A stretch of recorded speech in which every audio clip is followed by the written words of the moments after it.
What's up, everyone? Long time no see. I know you all have been wondering, what has Patrick been doing? Where has he been? I saw a couple of comments that even asked if I was still alive. Yes, I'm still here, still pushing on, and I wanted to spend some time updating you. So sit back and relax, and there'll be a couple of great updates, and some sad, and some just really coming from the heart. So stay tuned.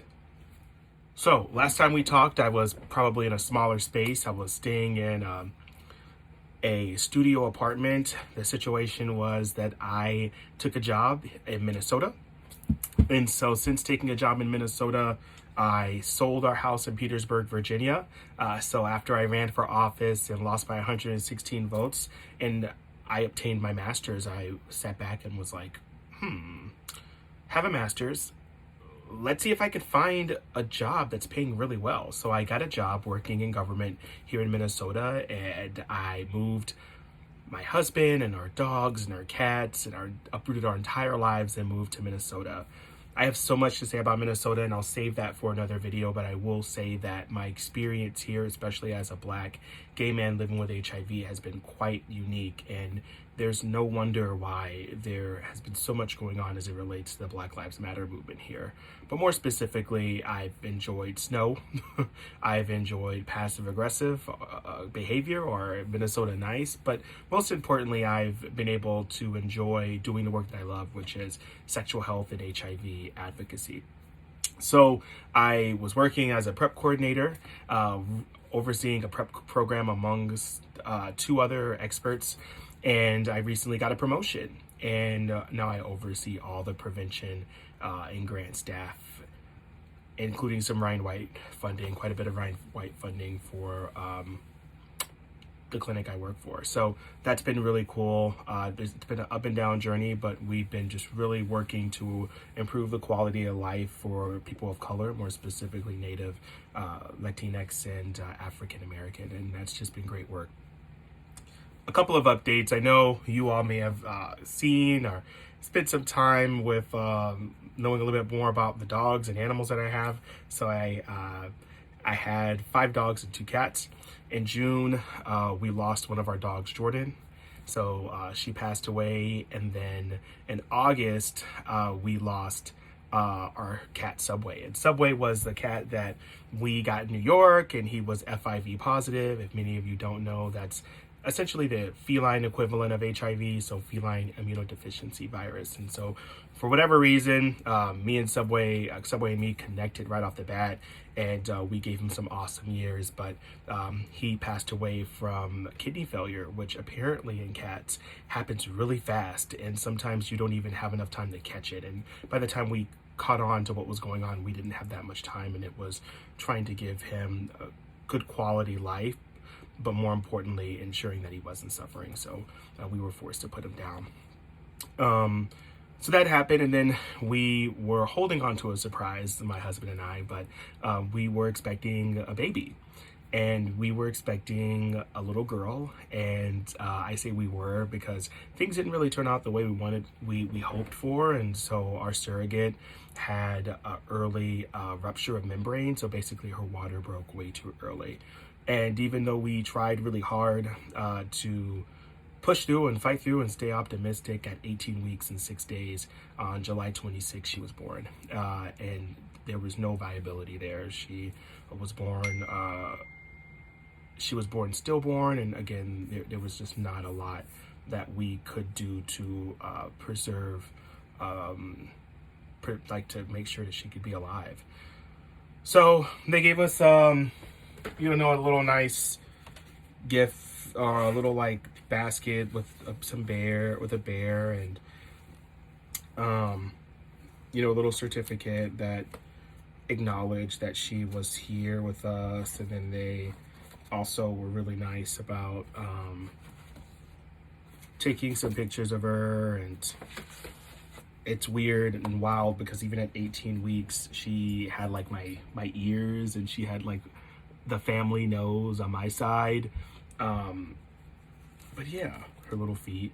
So that was really hard. I spent a lot of time with my therapist really talking through that, and struggling because, you know, I wanted to have a kid. I still do. I'm still committed to trying to have a kid, but I guess for me, honestly, y'all, the trauma of seeing that happen was too much for me, and now my husband and I, Omar and I, are looking to just adopt.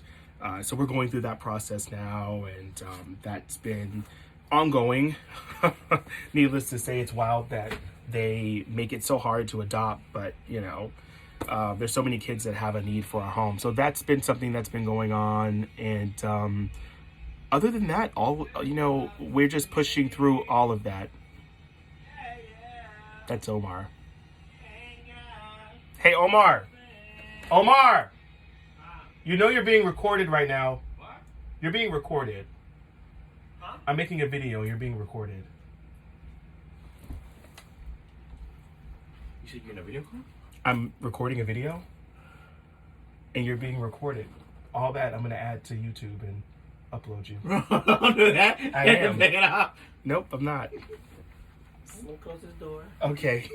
So anyway, a mess. I can't. All has been well with everything that's been going on. That's been terrible. Omar and I have just really come together. We spent a lot of time, just bonding through these tragedies. I spent a lot of time with my therapist talking through this. And through all this, I was also dealing with issues and drama at work, which will be another video that will be coming soon, I promise you. But I pushed through. I honestly, this December will be 12 years finding out I'm HIV positive and living with HIV, really thriving with HIV. And every time I think about that, I think about these videos that I've been doing almost for damn near 10, 11 years, which is crazy to me. But I think one of the things that I take away through this entire journey of my life has been resiliency. Just remaining resilient, staying really focused, and through it all, just still pushing through every day. I recently found out that I have fatty liver disease and a fatty liver, and so I've been like on this strict diet called the FODMAP diet. I'll leave a link in the video section so you can see what that looks like. So it's a really restrictive diet. I've been trying to be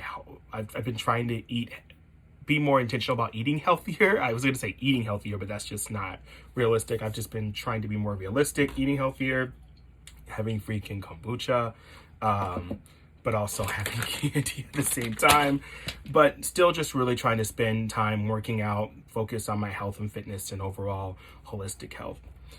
The doctoral journey is going well. I think the last time we talked, I told y'all that I was pursuing my doctorate in health administration. I've completed 7 classes so far, and I'm registered for my next class in October, which is going to be healthcare policy, regulations, and reform.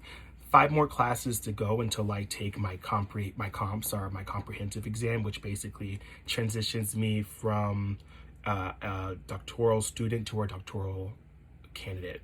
And so my goal is within the next 2 years to be done with that entire process. So that's been pretty much it. You know, on my off time, my next classes, like I said, start October, I think 23rd, October 23rd. But in the meantime, I've been doing just a lot of research. My dissertation interest is surrounding Black queer male leadership, specifically in public health or healthcare. And so a lot of my research, like this article, was on does same-sex sexual orientation matter to leadership effectiveness? And then this other one is around reflections from Black gay men on the doctoral journey. And so I just really have been doing a lot of research. I would love to have another video to share all that with you. But all in all, like I said, I've been hanging in there. There's been a lot that's been going on. I have experienced loss and sadness and stress and trauma, but I've just been pushing through. And if I can be any testament or any kind of encouragement, please know whatever you're going through, continue to be resilient, continue to fight. Life is so precious. In November, we'll be celebrating 2 years since my twin sister passed away, tragically in a car accident. And even through all that, I still wake up every day and live my life to the fullest, because tomorrow is never guaranteed, folks. So yeah, that's all that's been going on. I've been hanging in there. I hope you are all well. If you have questions, please let me know. I'm still taking Cabenuva, the injectable HIV treatment. That has been going well. I'm still undetectable. Been that way for almost 11 plus years. And I attribute that to going to my appointments, even with my fatty liver, just, going in consistently, engaging in care, and just more importantly,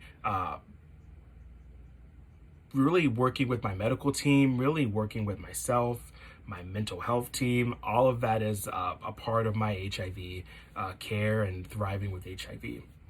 So other than that, all has been going according and not according to plan, but still pushing through.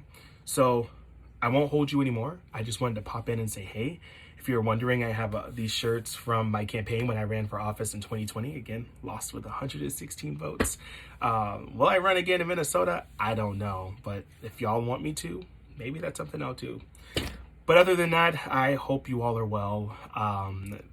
This journey has been a journey and it continues to be that.